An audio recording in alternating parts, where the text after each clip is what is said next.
کراچی میں ٹینکر سے شہریوں کی اموات۔ امیر جماعت اسلامی حافظ نعیم الرحمان ملیر ہالٹ کی متاثرہ فیملی کے پاس تعزیت کے لیے جا پہنچے۔ میڈیا سے بات چیت کرتے ہوئے کہا کہ سندھ کا گورنر اور وزیر اعلیٰ ہاؤس دونوں ہی مافیاز کے سپورٹر ہیں۔ عوام کی جانب سے مسترد کیے گئے افراد فارم 47 کے ذریعے مسلط کیے گئے۔ جو منصوبے سندھ میں سالوں سے چل رہے ہیں وہ دیگر صوبوں میں مہینوں میں مکمل ہو جاتے ہیں۔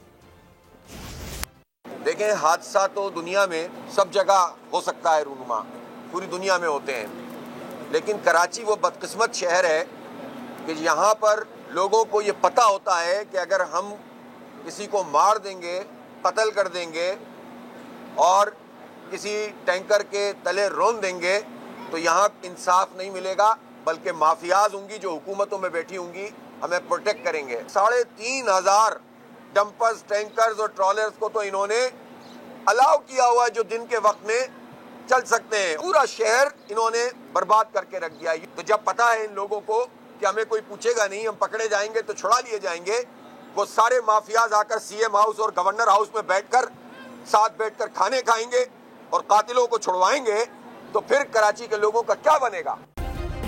سبسکرائب کریں اور بیل دبائیں تاکہ کوئی خبر رہ نہ جائے۔